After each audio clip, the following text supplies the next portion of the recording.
మొత్తం ఈ మొత్తం మునిగిపోయినాయి సార్.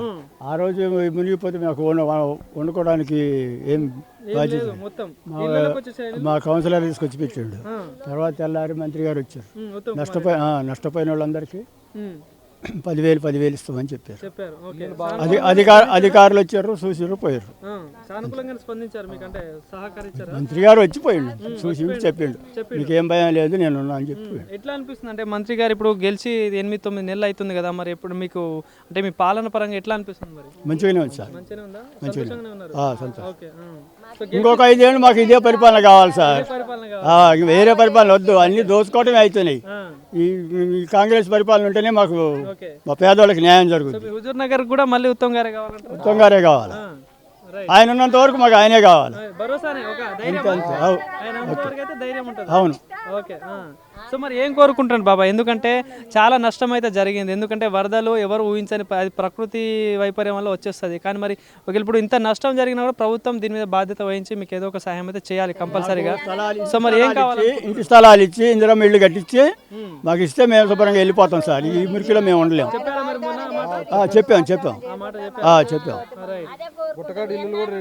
చెప్పండి అన్న, మీరు చెప్పండి. ఇక్కడ కొంతమంది యూత్ కూడా ఉన్నారు, ఎందుకంటే వాళ్ళు ఇక్కడ ధైర్యంగా ఉంటారు. ఎందుకంటే ఇలాంటి సిచ్యువేషన్లో కూడా వాళ్ళు ముందుండి సహాయం చేస్తూ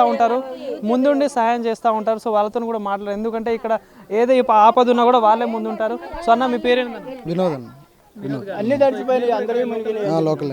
ఆ రోజు మీరు కూడా నైట్ వర్షం, ఆ రోజు విపరీతంగా వర్షం కురవటం వల్ల ఓరచెరువు పొంగి మొత్తం ఇళ్ళ మీదకి వచ్చేసినాయి. ఇళ్ళలోకి ఇంత లోతు వచ్చేసినాయి.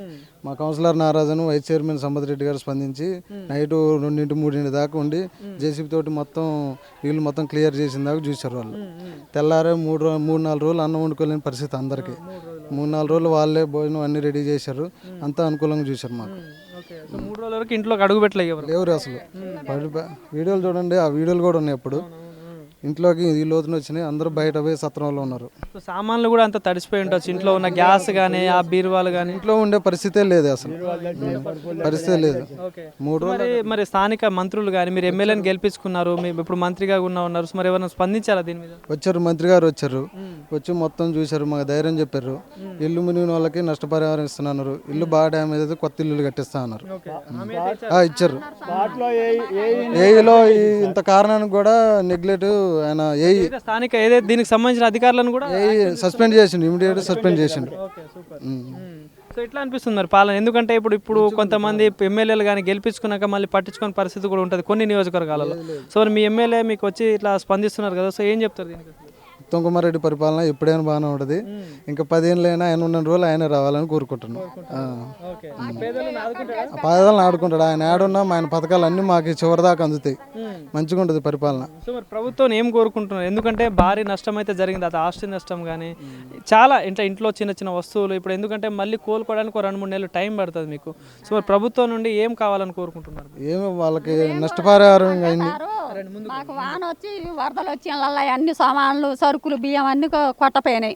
మాకు కొద్దిగా తినటానికి 1 నెల రోజులు బతాము. తలా 10,000 సాయం చేస్తున్నాడు సారు. ఆ 10,000 ఈ కాలం నీళ్ళు మాకు రోడ్డు మీదకి రాక 1 నెలల్లోకి ఇందరమ్మ పథకాలు ఇస్తానన్నాడు సారు. ఇల్లు లేని వాళ్ళకి గుట్టకాడు ఇల్లు ఇస్తానన్నాడు. ఇంకా మేము అయ్యే కోరుకుంటున్నాం సారు. ఇంకా అట్లా చేయాలా సారు, రాకోకుండా మేము అందరం మంచిగా ఉండాలి. మళ్ళీ ఆ సార్ని గెలిపియాలని మేము కోరుకుంటున్నాం. సానుకూలంగా స్పందిస్తారు ఎప్పుడైనా వచ్చినప్పుడు మీతో మాట్లాడతారు. మా సార్ మొన్న కూడా అందరూ ఏమో నష్టమైనా మొత్తం తెలుసుకోరు. ఆడవాళ్ళందరూ కాడు తెలుసుకోర్రు. వాళ్ళతో మాట్లాడి నష్టపరంగా కూడా నేను కట్టిస్తానని ధైర్యం చెప్పిండు. సానుకూలంగానే అనుకరించారు.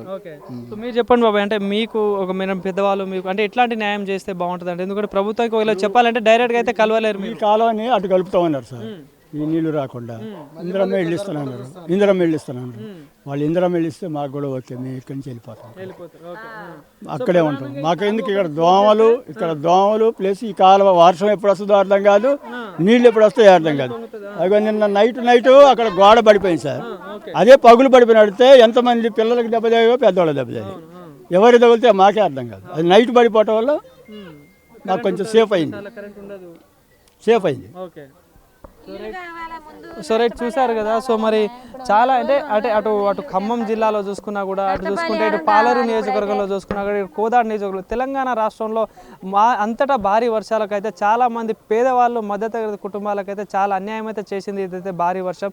సో మరి భారీ వర్షానికి బాధితులైన అంటే పేదవాళ్ళకు కూడా ప్రభుత్వం ముందడుగేసి కూడా వాళ్ళకి తోచినంత సహాయం కానీ వాళ్ళకు కొంచెం ధైర్యం ప్రసాదించాలని చెప్పేసి ప్రభుత్వాన్ని అయితే కోరుకుంటాం. ఎందుకంటే ఇక్కడ చాలామంది పేదవాళ్ళు ఉన్నారు. మాకు ఎట్లాంటి సమస్యలు మళ్ళీ రాకుండా స్థానిక మంత్రి గారు కూడా స్పందించారు, వచ్చి మాకు హామీ కూడా ఇచ్చారని చెప్పేసి కూడా ఇక్కడ స్థానికులు చెప్తా ఉన్నారు. సో మేము కోరుకునేది ఒకటే, మాకు ఏదైనా ఇల్లులు కట్టించి లేదా మాకు ఏదైనా సహాయం కల్పించాలని చెప్పేసి కూడా చెప్తున్న పరిస్థితి కనిపిస్తూ ఉంది.